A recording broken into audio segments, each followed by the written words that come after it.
her eyes. I had admired him as a unique artist with great, unique style, and I see through her story that he was human and had flaws, and in this relationship, he's in a complex relationship with her.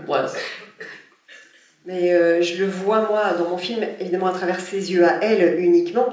Moi, je le connaissais comme un artiste absolument exceptionnel, qui avait son style à lui. Avec le film et avec le récit, je le vois beaucoup plus humain, avec ses défauts et dans une relation très complexe avec elle. And the story says a lot about the roles of men and women of that time, especially in the South in the 60s. And it was interesting also because it's the generation of my mother, and the expectations of women of that time, they're so different now, but then there's still parts that haven't changed. So it was really interesting to look at that. I think that was unique about this project, where I didn't have that experience with Marie Antoinette. Et ce que j'ai bien aimé explorer dans ce film, c'est les rôles hommes-femmes dans les relations de cette époque-là, dans le sud des États-Unis et dans les années 60.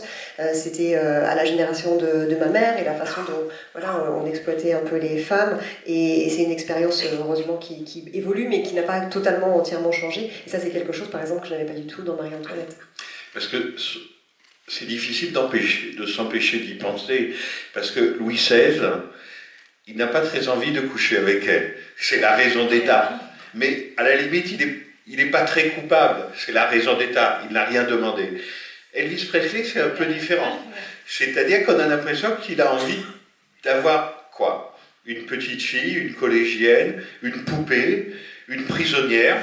Pas forcément pour l'exploiter sexuellement, mais justement, il ne se passe rien entre eux pendant très longtemps, exactement comme dans Marie-Antoinette. Il y a là un mystère quand même. It's vrai. It's a mystery. When I was filming the scenes in the bedroom, I thought, oh my God, it's the exact same scene. It was funny to see that as we were filming, but I'm not a psychologist. I feel as an artist, my job is just to tell the story, and I can't answer all the questions. It seems like he had some issues, but I can't say. I don't know the whole story, but I think he saw her in a certain way, and and she expressed her desire and tried to make the relationship work, but I can't say exactly. But the scenes are shot in a similar way. Oui, c'est vrai que les scènes de lit, pour le coup, en tournant celle de Priscilla, je trouvais qu'il y avait beaucoup de ressemblances. Mais moi, je ne suis pas psy. En tant qu'artiste, ma mission, c'est de raconter une histoire sans forcément tout expliquer. Je ne sais pas exactement quels étaient ses problèmes à lui. Apparemment, il avait une certaine vision d'elle, en effet. Et elle exprimait son désir. Et voilà, elle a essayé de faire en sorte qu'il la veuille aussi. But I tried to focus on her as a young girl, what that would be like to feel rejected, and the frustration just as she's discovering her sexuality and to be with one of the sexiest men in the world, and he doesn't want her. I mean, how confusing that must have been. So I tried to really translate what she expresses in her book into the film. Et encore une fois, en tant que jeune fille, j'essayais de comprendre, d'imaginer ce que ça pouvait vouloir dire pour elle en termes de rejet, de frustration, alors qu'elle était à la découverte de sa propre sexualité, qu'il était l'homme le plus sexy de la planète ou considéré comme tel, et à quel point ça a dû être dur à vivre pour elle. Mais le plus important dans vos films, c'est de toujours rester sur le point de vue de la jeune femme. C'est-à-dire que c'est ça aussi qui crée l'unité stylistique, votre style. C'est-à-dire qu'on reste toujours de son côté. Ça ne veut pas dire qu'on explique tout, mais le point de vue est toujours le sien. Yeah, it's always important for me when I put the camera to know where the point of view is, and I'm always clear on whose point of view I'm telling. And in Virgin Suicides, it was the point of view of the boys across the street looking at the girls. And in Priscilla, it's always in her point of view, and we're seeing Graceland and the world through her point of view. So I try to always show that. Oui, c'est très important pour moi, quand je pose ma caméra quelque part, de savoir d'où je parle, quel est le point de vue. C'est toujours clair dans ma tête. Dans Virgin Suicide, c'était clair dès le départ que je parlais du point de vue du garçon qui habitait en face. Et Priscilla, c'était vraiment son point de vue à elle. I think for me, it's just helpful to know where to put the camera because we know whose point of view it is, and it just helps me. Et moi, ça m'aide en tant que cinéaste pour savoir où poser ma caméra. Par exemple, dans Priscilla, le plan que je préfère dans le film, c'est un plan où il se passe absolument rien, mais où elle est seule dans l'immense living room de Graceland, et je crois qu'elle marche pieds nus vers la caméra, les pieds nus sur la moquette, et c'est tout. C'est-à-dire qu'on ne peut pas dire qu'elle est malheureuse, mais elle est enfermée. Ce que vous montrez, c'est qu'elle est vraiment enfermée. Elle est prisonnière. Une prison qu'elle a peut-être choisie. Yeah, I got that feeling from her book, that she thought she was going to finally be with Elvis and then he wasn't there and she's waiting at home. So how do we convey what that might have felt like, and just the textures of the thick shag carpet and this long couch that's 15 feet wide for parties, and she's there alone. It just makes her look even more alone because the house is designed for parties, and when he's there, it's full of people and energy and sound, and when he's gone, time stops, and he's not, aware of her as a person outside of there with him. Just how to show that visually. Et oui, j'ai senti en lisant le livre que c'est ce décalage entre ce qu'elle croyait trouver et ce qu'elle a trouvé. Elle croyait qu'elle allait être avec lui quand elle allait emménager à Graceland, et elle se retrouve cantonnée à la maison, et montrer ce décalage à travers les visuels dans le séjour où il y a un canapé de 5 mètres et elle est toute seule dedans, ça la rend encore plus seule évidemment. Parce que c'est une maison qui a été conçue pour recevoir, pour faire des fêtes, et quand elle y est seule, le temps s'arrête, c'est vraiment ça, et elle ne se sent pas prise en considération en dehors du fait qu'ils reçoivent des gens, et ça je voulais le montrer visuellement. Et en même temps, le point d'équilibre aussi de vos films, c'est qu'il ne faut pas que le personnage masculin, la plupart du temps, soit un imbécile ou un salaud. C'est-à-dire que Louis XVI, dans Marie-Antoinette, il a beaucoup de défauts, hein. Mais on ne se moque pas de lui, et ce n'est pas un personnage de salaud. Et même Elvis, dans Priscilla, qui a peut-être encore beaucoup plus de défauts, on a l'impression que vous faites attention de ne pas trop le noircir. Je ne sais pas comment on dit ça en anglais, enfin de ne pas le rendre trop noir.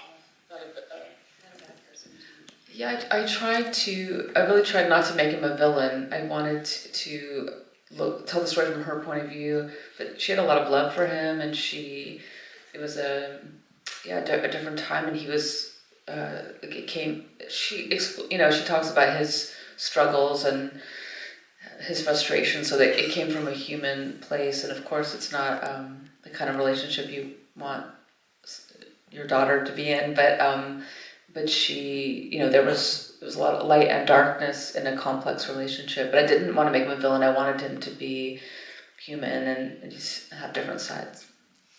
Oui, je ne veux pas en faire un méchant de ce personnage d'Elvis, parce qu'elle l'aime vraiment, et elle parle de ses conflits, elle essaie de le comprendre, et tout ce qu'il fait, qui peut faire de mal, vient de quelque chose, vient de son humanité profonde, et cette relation, oui, elle est complexe, c'est pas forcément la relation qu'on souhaiterait avoir ou que nos enfants aient, mais il y a vraiment, il y a un côté, une face sombre et une face claire. Ce qui est terrible pour elle dans le film, un peu comme Marie-Antoinette d'ailleurs, c'est qu'elle quitte sa famille pour voler de ses propres ailes, comme on dit, peut-être pour devenir une femme, et elle tombe sur quelqu'un qui est totalement immature, c'est-à-dire qui vit avec une nouvelle famille, ses copains, sa vraie famille, son agent qui l'exploite, c'est-à-dire qu'elle tombe sur quelqu'un qui est en fait beaucoup moins libre qu'elle.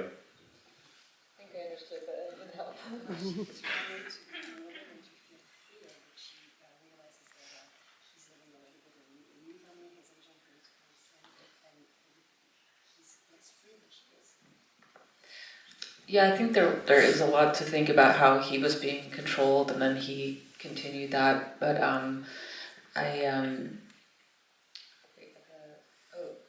think that the idea is a lot of people get into a relationship and it turns out to be not what they were expecting. She thought she was going into this, fairy tale world, and then she discovered the reality of a complex situation that she didn't know what she was getting into, and I think that's relatable.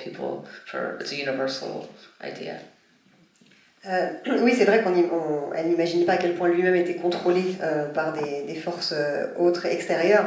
Et c'est comme dans beaucoup de relations, on n'imagine pas dans quoi on s'embarque et quand le conte de fées s'estompe, on n'imagine pas. Et ça, c'est quelque chose auquel on peut tous s'identifier. C'est une histoire assez universelle pour le coup. Et ce qui est aussi très drôle, et là où vous prenez des risques, je trouve, parce que c'est risqué pour une cinéaste de faire ça, c'est qu'avec Marie-Antoinette ou Elvis Presley, vous prenez des histoires sur lesquelles tout le monde a une idée, même s'il n'y connaît rien. Mais voilà, tout le monde a une idée d'Elvis Presley, tout le monde a une idée de l'histoire de Marie-Antoinette. Est-ce que ça, c'est un risque conscient? I'm aware of it, but it makes it interesting because you're showing a side that people don't know or don't think of, and I think because Priscilla and Elvis are such a famous the image of them is so famous. We've seen so many photos, but I had no idea that what was going on behind closed doors. It was really surprising to read her story, and I think it's intriguing. Oui, c'est sûr que j'en ai conscience, mais ce qui m'intéressait, c'était justement de montrer les facettes qu'on n'imagine pas forcément. Et les images de Elvis et Priscilla sont extrêmement connues, mais on ne savait pas ce qui se passait quand ils se retrouvaient seuls tous les deux. C'était intriguant.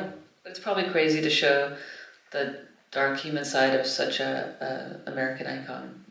C'est vrai que c'est risqué de montrer le côté sombre d'une telle légende. Est-ce que c'était un choix ou un impératif à cause des problèmes de droit et de prix aussi, j'imagine? Est-ce qu'il aurait été imaginable d'entendre les chansons d'Elvis dans le film? Ou c'est quelque chose que vous ne vouliez pas? I had wanted to have a few songs, but I knew that the estate might not let me, so I didn't plan on it. But I did have a few songs, and then when we didn't get permission, it was okay because we had already built the soundtrack, and it's really her story, so I think it just makes more focus on that it's her story. And she talked about certain songs in her book, like Venus, so we used those as the starting point to put the music together. And I think it's more her story that there's not even Elvis music in it. Au départ, oui, j'avais l'idée de mettre quelques chansons d'Elvis dans le film, en sachant très bien que les ayants droit risquaient de mettre leur veto, ce qui a été le cas. Donc, dès que j'ai su qu'on n'avait pas le droit d'utiliser de chansons d'Elvis, entre-temps, j'avais déjà plus ou moins composé la BO du film, et c'est mieux d'une certaine manière parce que c'est son histoire à elle. Et dans son livre, Priscilla parle de plusieurs chansons qu'elle écoute, dont la chanson Venus, et c'est pour ça qu'on l'a intégrée, et ça rend son histoire encore plus personnelle. Avant de laisser parole à la salle, qui a beaucoup de questions à vous poser, en voyant Marie-Antoinette, je pense que ça a été une épreuve aussi assez difficile pour vous. Vous avez dû sortir assez fatigué quand même de ce film. Mais en même temps, est-ce que ça vous a donné une liberté? C'est-à-dire que après, vous pouvez faire un film comme Priscilla, vous pouvez faire un film comme Les Proies. C'est-à-dire que finalement, alors qu'on était persuadé que vous resteriez une cinéaste très contemporaine, Lost in Translation ou Ling Ring, enfin c'est des films extrêmement contemporains, vous pouvez aussi aller vers le film en costume, vous pouvez aller aussi vers des époques très différentes. Est-ce que ça vous a donné cette liberté-là? Yeah, no, that's cool to think about because it is fun to jump between. It's so different, and probably making this, I felt like I can do any period now because that was really challenging to build that whole world. But it was also really exciting to get to work in the real Palace of Versailles and to have the incredible costume department. So it was really. It was a lot of intense work, and afterwards I wanted to make somewhere because I was like, I just want to be with two people in a hotel room. I don't want to think about hundreds of extras and horses. But it was really, I'm so glad I got to do it, and it's true that now I feel like I could approach any period probably after that. So it does open you up to that you can try other things. Oui, c'est vrai que c'était sympa de me dire ensuite que je pouvais vraiment faire aller où je voulais, dans le temps, traiter de toutes les époques. C'était un tournage effectivement éprouvant, mais c'était aussi extraordinaire de pouvoir tourner à Versailles, d'avoir ces costumes extraordinaires. Et après ce tournage-là, j'ai eu envie plutôt de me retrouver dans Somewhere avec seulement 2 acteurs dans une chambre d'hôtel sans avoir à gérer les figurants, les chevaux, etc. Mais j'aime bien cette idée maintenant que je peux absolument tout traiter, je peux aller où je veux.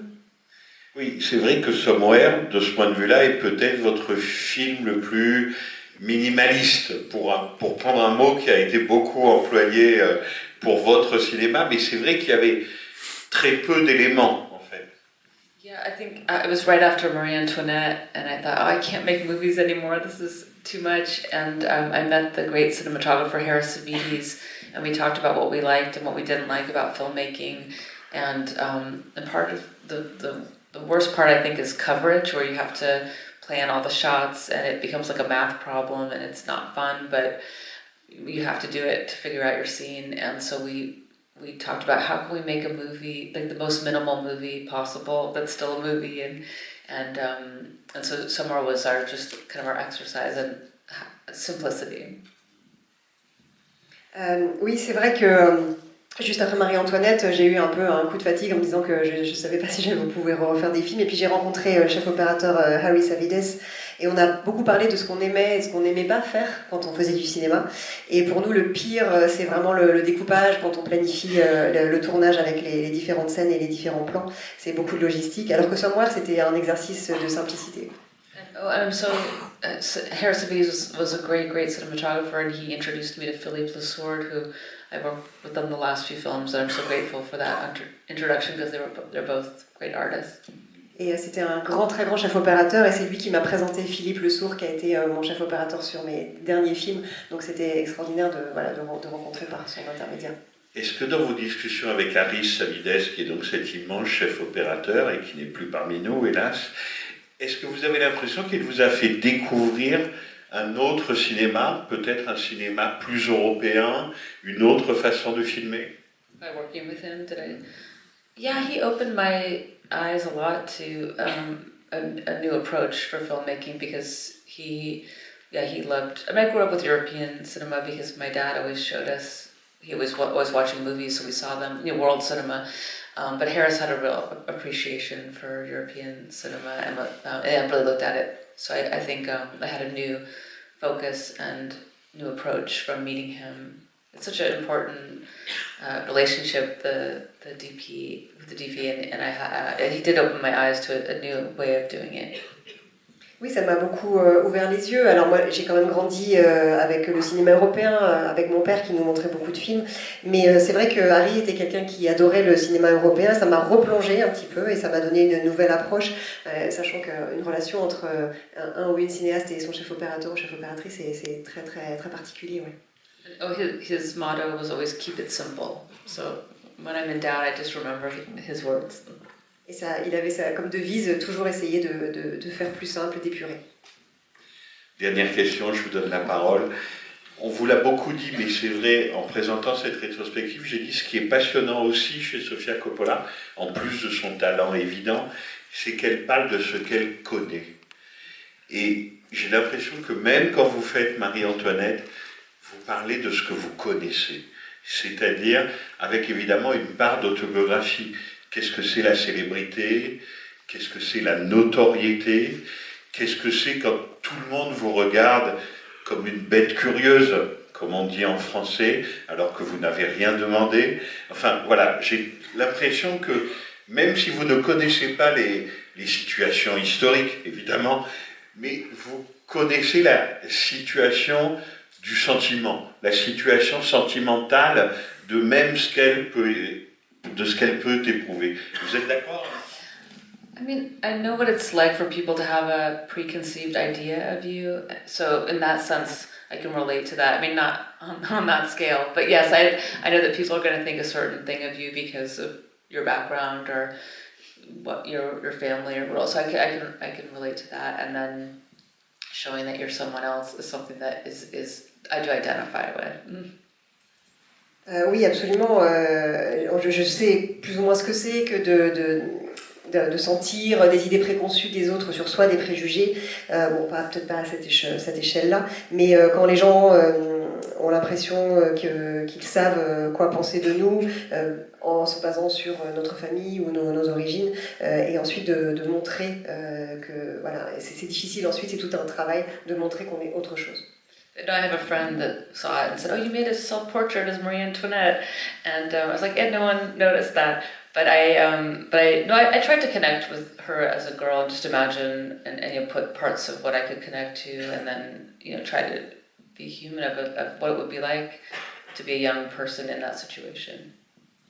Et il y a des gens, une amie qui m'a dit que c'était en fait mon autoportrait, Marie-Antoinette, et simplement, comme en tant que jeune fille, je peux m'identifier à ce qu'elle a pu vivre et dans son humanité de se retrouver dans cette situation-là. Vous levez la main.